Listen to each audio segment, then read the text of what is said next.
Muli isang mapagpalang araw sa ating lahat. Tayo po muli magbabalik sa pag-aaral ng salita ng Panginoon. At tayo po ay nasa ikapitong kabanata ng huling aklat ni Moises, ang aklat ng Torah or ang Pentateuch. Okay, bago po tayo magpatuloy, tayo po muna dumulog sa isang panalangin.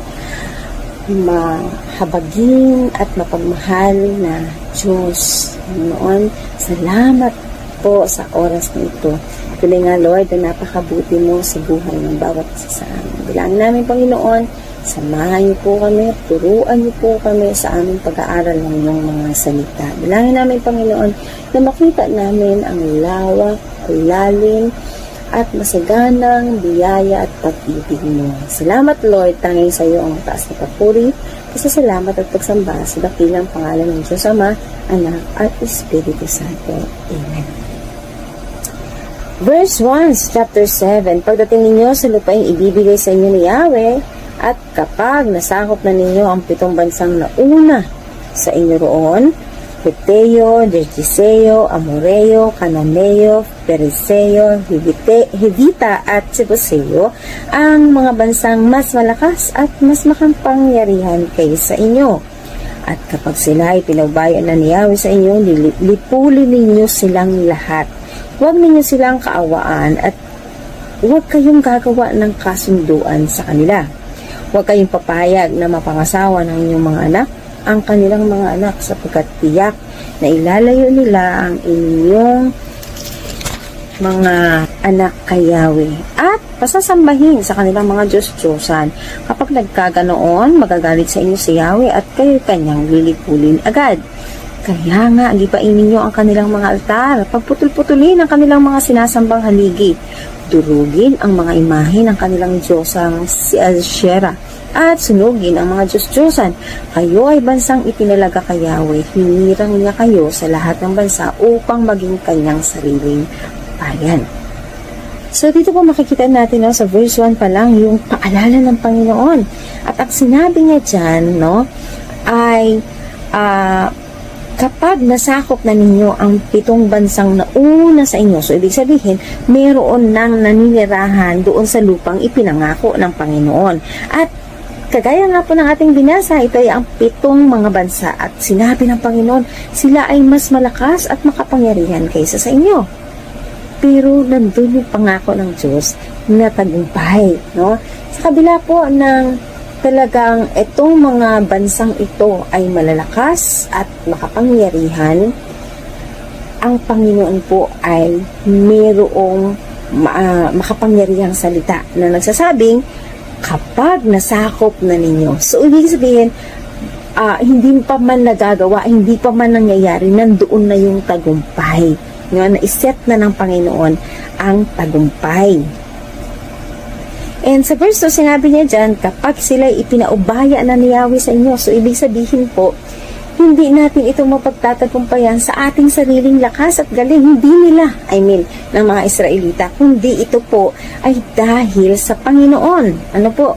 And then, makikita po natin dito na ang utos ng Panginoon, huwag silang kaawaan at huwag gagawa ng kasunduan sa kanila. So, ibig sabihin, huwag yung emotion natin, huwag yung emotion nila.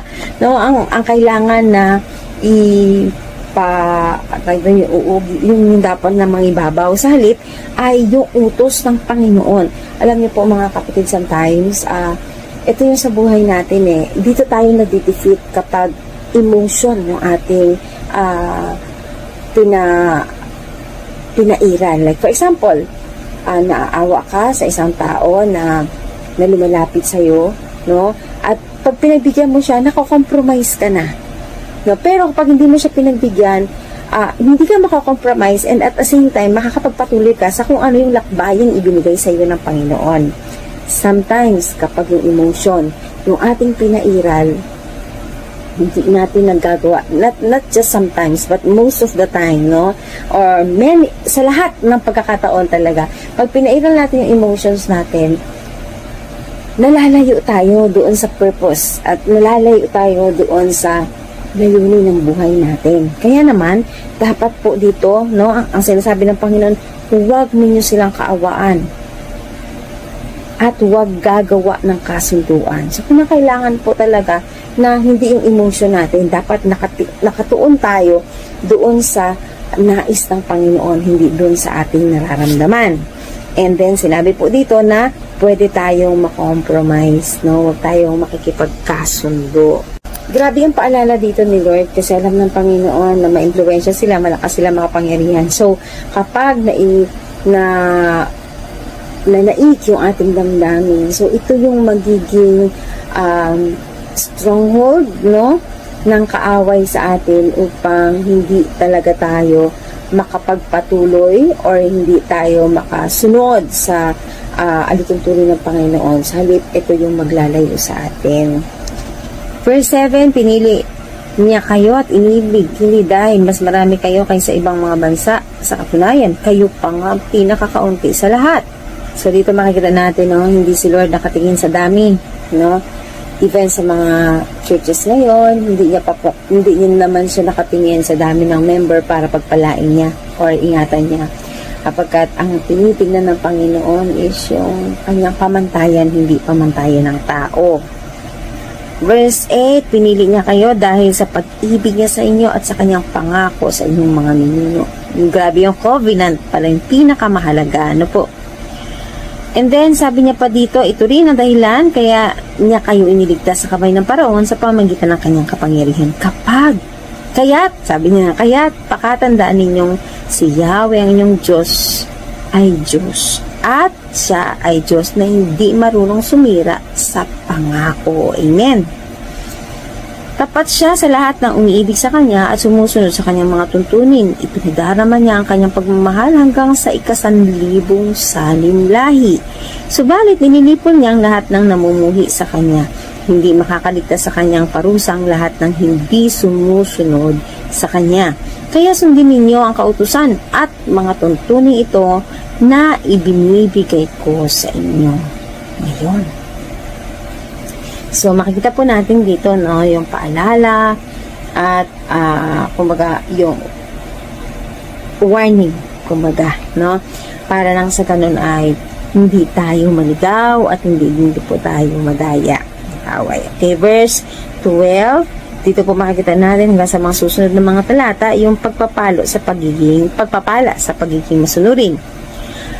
Kung taos-puso ninyo susundin ang mga utos na ito, tutuparin naman ni Yahweh ang kanyang kasunduan at patuloy niya kayong iibigin tulad ng ipinangako niya sa inyong mga ninuno. Ibigin, pagpapalain, at pararamihin niya kayo. Magkakaroon kayo ng maraming anak at bibigyan ng masaganang ani, inumin at langis. Pararamihin niya ang inyong mga hayop. Tutuparin niya ito pagdating ninyo sa lupaing ipinangako niya sa inyong mga ninuno. Pagpapalain niya kayo ng higit sa 5 bansa, walang magiging baog sa inyo, maging tao o maging alagang hayop man. Ilalayo niya kayo sa karamdaman, alinman sa mga sakit na ipinaranas sa mga Ehipsyo ay hindi niya ipadadapuin sa inyo kundi sa inyong mga kaaway. Pupusain niya ang lahat ng bansang ipapasakop ni Yahweh na inyong Diyos sa inyo. Huwag ninyo silang kawaan. Huwag ninyong sasambahin ang kanilang mga Diyos-Diyosan. Iyan ang patibong na naghihintay sa inyo roon. So, dito po makikita natin once tayo nakapag-compromise, nakipagkasundo sa kanila, yun yung magiging starting point para talaga tayo ay mapahama. Kaya sabi niya diyan, yan yung patibong na naghihintay sa kanila. 17, huwag ninyo ikabahala kung paano ninyo matatalo ang mga mas makapangyarihang bansang ito. Huwag kayong matatakot sa kanila. Alalahanin ninyo ang ginawa ni Yahweh sa Paraon at sa buong Ehipto. Ang malalagim na salot na kanyang ipinadala at ang mga kababalakang ipinakita niya nang ilabas niya kayo roon. Ganoon din ang gagawin niya sa mga taong iyan na kinatatakutan ninyo. Maliban dyan, si Yahweh na inyong Diyos ay magpapadala ng kaguluhan sa kanila hanggang sa lubusang malipol pati iyong mga nakapagtago at mga pugante. hindi kayo dapat matakot sa kanila sapagkat kasama ninyo ang Diyos ninyong si Yahweh, ang dakila at makapangyarihang Diyos. Unti-unti silang lilipulin ni Yahweh, hindi sila uubusin agad at baka hindi ninyo makaya ang mababangis na hayop. Ngunit tiyak na ipapasakop sila sa inyo ni Yahweh, sila ay lilituhin niya sa matinding takot hanggang sa lubusang malipol. Ipapabihag niya sa inyo ang kanilang mga hari, ibabaon ninyo sila sa limot. Isa man sa kanila ay walang makakatalo sa inyo hanggang sa malipol ninyo sila. Sunugin ninyo ang kanilang mga Diyos-Diyosan. Huwag ninyong pagnanasaan ng mga pilak o gintong ginamit sa mga iyon sapagkat ito ang magiging patibong sa inyo dahil iyon ay kasuklam-suklam kay Yahweh. Huwag kayong mag-uuwi ng anumang bagay na kasuklam-suklam sapagkat iyon ang magiging dahilan ng inyong kapahamakan. Lahat ang tulad ng Diyos-Diyosan ay sinumpa, kaya dapat ituring na kasuklam-suklam. So, dito po makikita natin yung paalala na kapag talaga tinignan natin or pinagnasaan natin yung mga mahalagang bagay na meron sa kanila, ito ang magiging patibong. Yan, paulit-ulit pong sinabi. At ito din, ang sinasabi niya dito, ang magbubulig sa atin sa kapahamakan.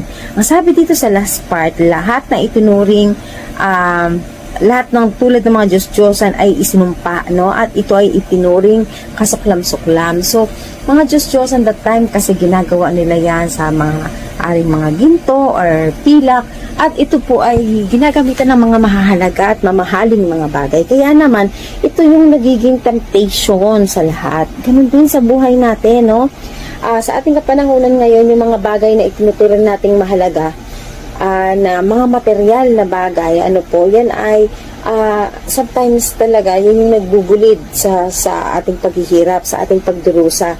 Kaya mapapansin niyo maraming tao yung nabibigo, marami yung tao na hindi nasasatisfied sa buhay kasi nga marami silang inaasam sa kanilang buhay na kumbaga hindi ibinibigay ni Lord kasi ayaw ni Lord silang mapahamak. Ayan. So, dito mga kapatid, makikita natin na ang Panginoon, pag yan ay inilaan niya para sa'yo, ibibigay niya yan sa'yo, no matter what happen. At kahit sino pa yung madlang, hindi magkakaroon ng kapangyarihan na magawa ito dahil ang Diyos ang kanyang nagiging kalaban, Kaya ang ganda-ganda ng pangako ng Panginoon sa mga Israelita. Though, sinasabi ng Panginoon na malalakas at makapangyarihan yung mga kaaway, nandun na yung pangako ng tagumpay. Kaya naman talaga sa atin, ano man yung sumalubong sa atin, ano man yung mga dinaraanan natin at laban natin sa buhay, tiyak yung tagumpay, kapagkat ang Panginoon ang kasama natin. Kaya siguraduhin po natin mga kapatid na tayo po ay nakatuon sa Panginoon, sa kanyang alituntunin, sa kanyang pamantayan. Nung sa ganon, hindi po tayo mapahamak sa lipo. Makamit natin ang tagumpay kasama si Kristo. Kaya sana po, napagpala tayong lahat. At God bless everyone mga kapatid. To God be all the glory.